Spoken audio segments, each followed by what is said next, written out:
The Stone of Destiny, often referred to in England as the Coronation Stone, sounds like something you'd find in a Disney fairy tale, but it's very much real and an ancient symbol of Scotland's monarchy, used for centuries in the inauguration of its kings.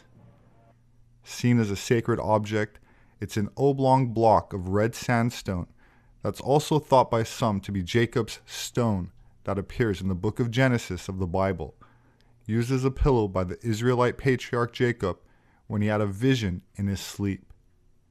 When awakening from that dream, Jacob made a vow of allegiance to God and then took the stone he had used as a pillow and anointed it with oil, as it would from then on be used as the throne that every subsequent ruler would be crowned and sit upon.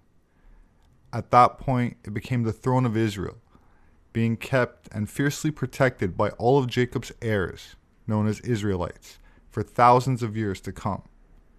Flashing forward about 1,000 years after Jacob originally had his dream in a cave near Bethel, the stone allegedly made its way out of Jerusalem to Tanis, Egypt, and then eventually to Gibraltar, making stops along the way through Spain, and then landing in Ireland for over 1,000 years, where all the subsequent kings of Ireland were crowned. Eventually, Edward I of England invaded Scotland and removed the stone to England in 1296 AD, where he brought it to Westminster Abbey in London, and all the kings of England, right up to and including George VI, were crowned. Some Scots have always maintained that a fake stone was handed over to Edward, as some ancient writings depict the stone in question as looking different in shape and color, but I'm not qualified to come to a conclusion on its authenticity. So we'll just mention that the current validity of the Stone of Destiny is contested. It's a dreadful thing that the Stone of Destiny, on which all the English kings have been crowned. Whether real or fake, eventually the stone reappeared in April 1951 and stayed in London until 1996, when it was returned to Scotland.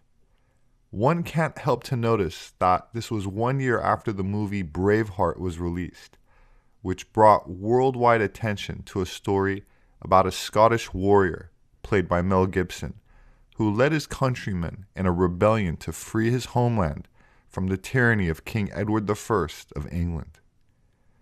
Not only does the Stone of Destiny represent Scotland's quest to be free, in an esoteric context, it is symbolic of the attainment of initiation that is present in all mystery school religions, where Jacob's ladder is an expression of a bridge between heaven and earth, and therefore the expansion of consciousness that is allegedly available as one progresses towards the light, as one attains higher degrees in occult organizations, for example, Freemasonry. In this regard, Jacob's dream is mirrored in pre-biblical stories of Thoth, Mercury, or Hermes, and in the words of an ancient record of initiation, quote, "The sleep of the body becomes the awakening of the soul, and the closing of the eyes true vision, and silence becomes impregnated with God. This happened to me when I received the supreme authentic word. I became God-inspired. I arrived at truth. Wherefore I give from my soul and whole strength blessing to the Father."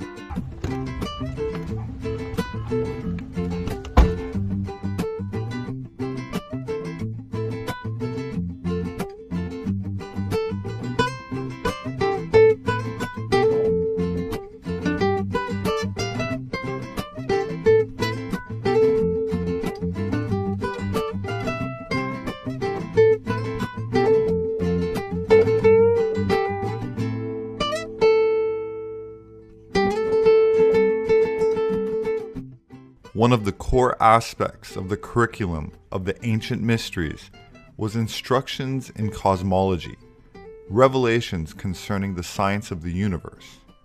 The intention being disclosure to initiates about not only the physical and metaphysical constitution of the world, but about man's place and destiny in it.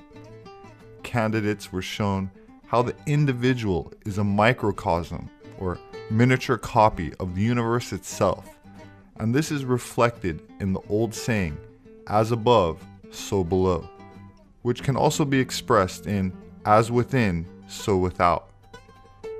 This expression is considered to be a universal truth or law, which shows us that the outside world is a reflection of our inner world.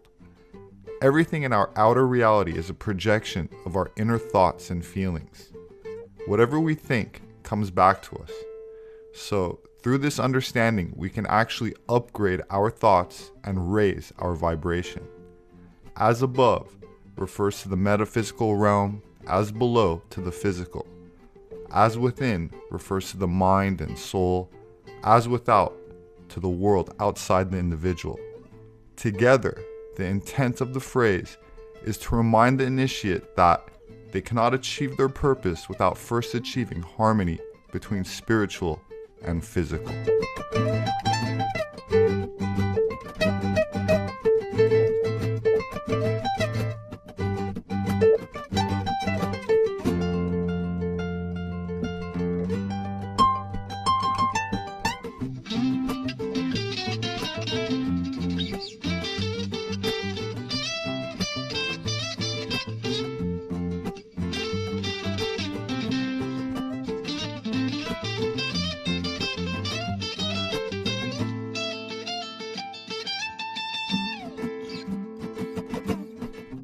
Many researchers have come to realize that there's always a kernel or more of truth to most legends. Before there were written records, oral tradition was the primary means of handing down history.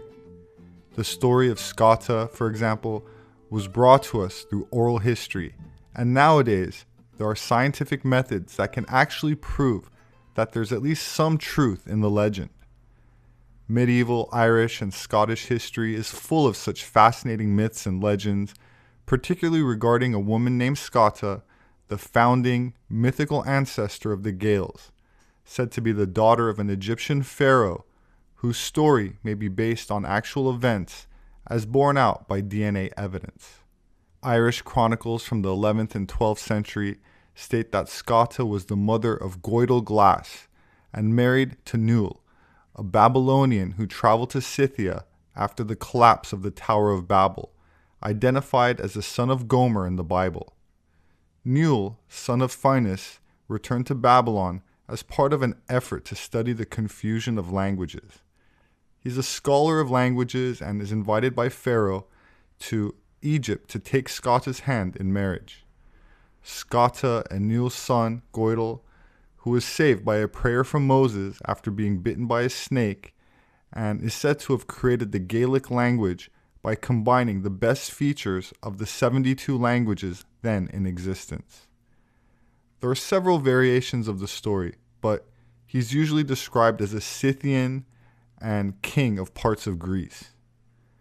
The Gaels, known in Gaelic as Goidel and in Latin as Scotti, are said to be named after Goidel and Scotta. While most scholars believe the stories are fiction, Scottia's grave allegedly lies in a valley in Ireland. The area is known as Folly's Glen, and a trail from the road leads along a stream to a clearing where a circle of large stones marks the gravesite, as indicated by a county council signpost. That said, genomic sequencing has shown that the ancient remains of people living in Ireland going back to 5,000 years ago are descended from early Middle Eastern farmers and from Bronze Age metalworkers on the steppes around the Black Sea. In other words, from Anatolia, the Levant, and Eurasia, which was known as Scythia in antiquity. Further testing showed genetic affinities to North Africa, linking the ancient Irish and Scottish to the Berbers, or Amazigh, as well as the Basque in the region between France and Spain. While this may not be considered conclusive proof concerning the biblical pillow stone of Jacob ending up in Scotland, it does help to shed light on the many blonde and red-headed mummies of pharaohs in ancient Egypt, and why stories about the lost tribes of Israel winding up in Northern Europe still persist among independent researchers that do not receive federal funding and refuse to bend the knee to a politically motivated mainstream narrative.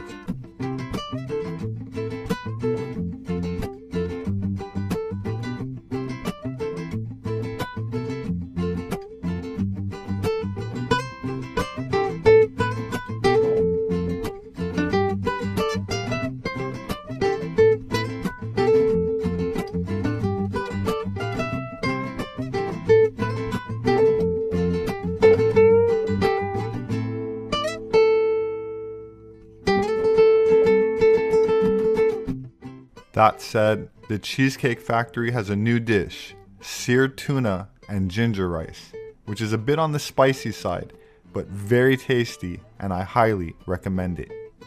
My name is Robert SEPEHR. I'm an anthropologist. My published work is available on Amazon and through all other major book outlets. If you'd like to support my work, you can do that through patreon.com. There should be a link in the description. Please subscribe for future updates. Leave your thoughts below. Have a wonderful weekend, and I hope to see you again soon.